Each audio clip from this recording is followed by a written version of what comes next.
de Moissac. Bonjour Jean-Philippe. Arnaud, donc vous êtes le CEO de DC Brain. Bienvenue sur le plateau de Supply Chain Village, donc à l'occasion de ce Top Business Supply Chain. Vous avez choisi de nous parler de l'IA au service de la réduction du CO2. Oui, effectivement, donc le CO2 dans les transports, ça devient un sujet de plus en plus important. Au niveau mondial, ça devient un vrai sujet critique. Et donc chez DC Brain, nous, on est convaincus que l'intelligence artificielle, toutes les approches logicielles peuvent être extrêmement utiles pour réduire, en fait, et maîtriser et réduire cet impact CO2. Peut-être quelques chiffres pour que tout le monde ait bien en tête.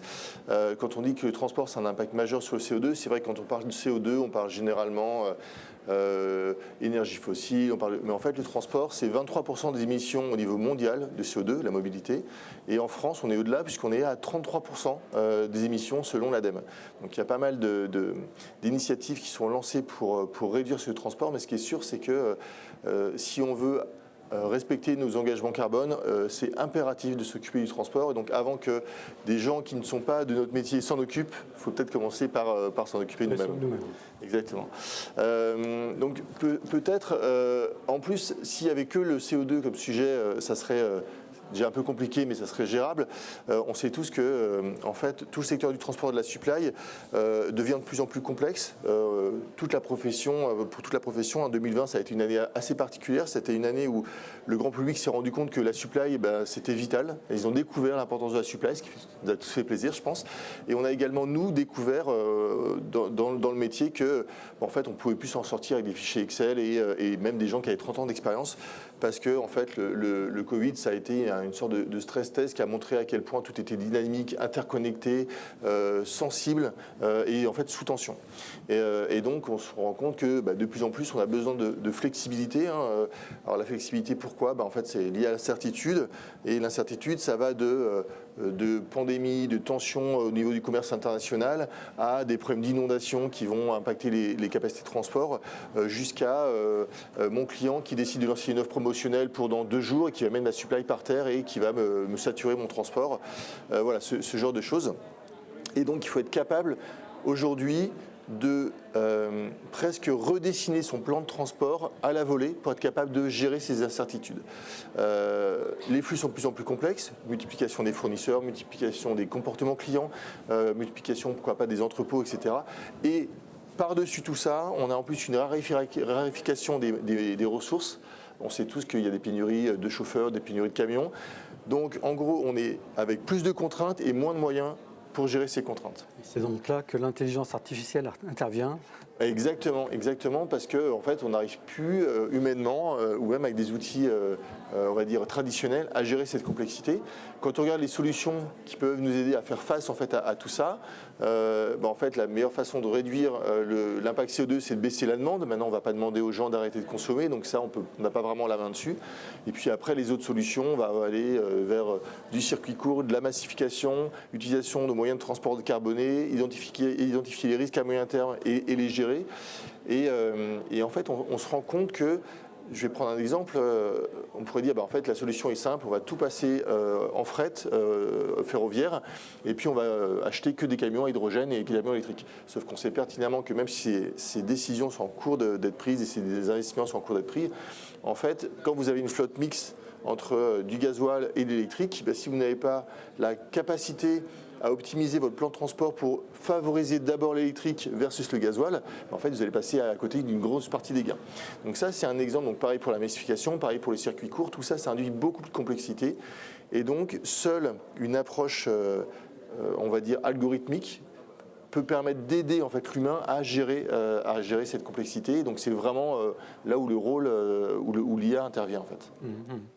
Et alors peut-être une petite digression, on entend souvent dire maintenant que l'IA produit plus de carbone qu'elle ne permet d'en sauver. Nous, on a fait pas mal d'études, que ce soit chez DC Brain ou chez des partenaires.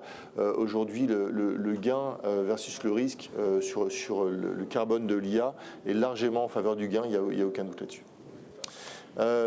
Donc très concrètement, l'IA, ça veut dire quoi ? Utiliser l'IA pour économiser du carbone et optimiser ses plans de transport. En fait, on sait tous, il y a un peu 3 niveaux de visibilité. Il y a le stratégique, donc ça, pour le coup, on n'a pas forcément besoin de l'IA. On sait depuis longtemps optimiser des plans de transport avec des solvers. Mais on se rend compte, face à justement le côté incertitude, complexité, que tout redescend maintenant au niveau tactique et opérationnel. C'est-à-dire que le besoin de dynamicité, le besoin d'être capable de recalculer des scénarios à la volée, en fait, c'est là que sont les gains et c'est là que sont les impacts. Donc que ce soit en termes de prédiction d'activité, de réaction aux imprévus, être capable de visualiser ce qui se passe, de recalculer des plannings au niveau opérationnel. Et puis au niveau tactique, faire des analyses de sensibilité, être capable de voir l'impact d'un appel d'offres qui rentre sur un réseau. Est-ce que cet appel d'offres va m'ajouter de la marge, me réduire mon carbone parce qu'en fait j'ai utilisé des boucles de retour et des choses comme ça. En fait, c'est tout ça, maintenant, il faut être capable d'y répondre extrêmement rapidement. Et donc, chez DCBrain, on est éditeur de logiciels, spécialisé dans tout ce qui est optimisation de réseau avec des algos extrêmement puissants d'intelligence artificielle. Un outil qui s'appelle Ines. Exactement. Donc, notre outil qui s'appelle Ines, donc pour Intelligent Network Solution, en fait, est basé sur ce qu'on appelle un cœur d'IA hybride. C'est-à-dire qu'on utilise des techniques classiques de simulation et d'optimisation de réseau, mixées avec des méthodes très modernes de type deep learning et reinforcement learning. Et en mariant les deux, on est capable de calculer de l'ordre de 100 fois plus rapidement que nos concurrents et de prendre beaucoup plus de contraintes également que nos concurrents. Et ça, c'est pas juste histoire d'aller plus vite, c'est que du coup, l'opérationnel tactique devienne adressable quand avant, sur ce type de solution, on n'avait que du stratégique. Donc c'est vraiment l'idée, c'est de faire redescendre au niveau des opérationnels la puissance des outils qui étaient généralement réservés en fait au bureau d'études ou au comité exécutif.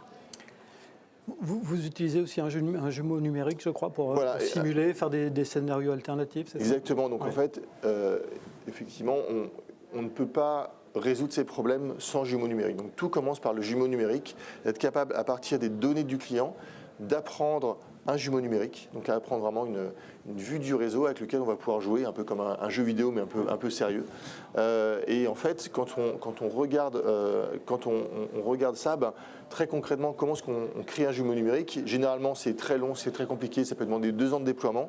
Nous, en fait, comme on est vraiment on est une scale-up, comme on dit, donc on n'est pas si vieux que ça, on est né dans la donnée, donc on a une capacité à traiter de la donnée de façon automatique, donc à nettoyer, à prendre la donnée, à la nettoyer, à la valoriser, à la compléter. Une fois qu'on a fait ça, on va rajouter en fait de l'intelligence pour créer ce jumeau numérique, donc la partie statique, vraiment tout plan de transport, les matrices de coûts, de correspondance, etc. Et puis par-dessus, tout le côté dynamique des flux. Et grâce à ça, en fait, on a quelque chose de très vivant, de très collé au terrain, qui permet en fait de justement faire ces analyses de risque, de faire ces nouveaux scénarios, regarder optimiser des coûts, le taux de remplissage et évidemment le CO2 à la fin.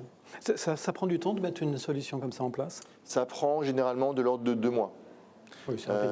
Donc c'est très rapide. On pourrait aller plus vite, mais disons que le secteur du transport et de la supply n'est pas celui qui est le plus en avance d'un point de vue digital.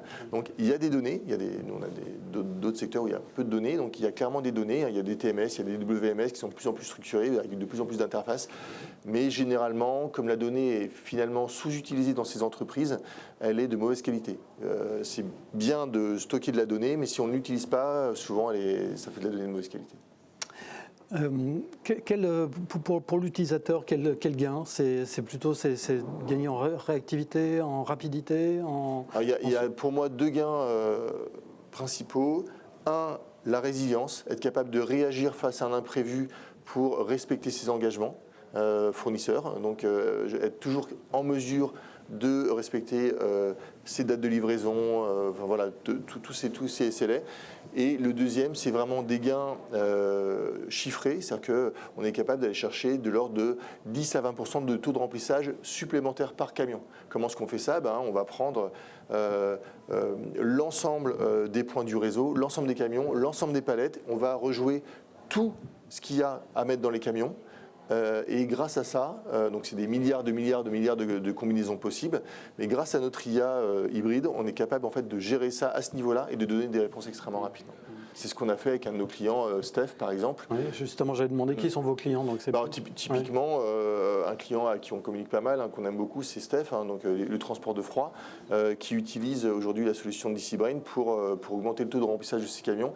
Et donc l'impact CO2 a été chiffré, on est en train de le chiffrer ensemble, voilà, de l'ordre de 10%. Alors c'est des chiffres qui sont toujours un peu confidentiels, mais ce qui est sûr, c'est que et d'un point de vue résilience du réseau de transport et d'un point de vue CO2, il y a des impacts assez conséquents.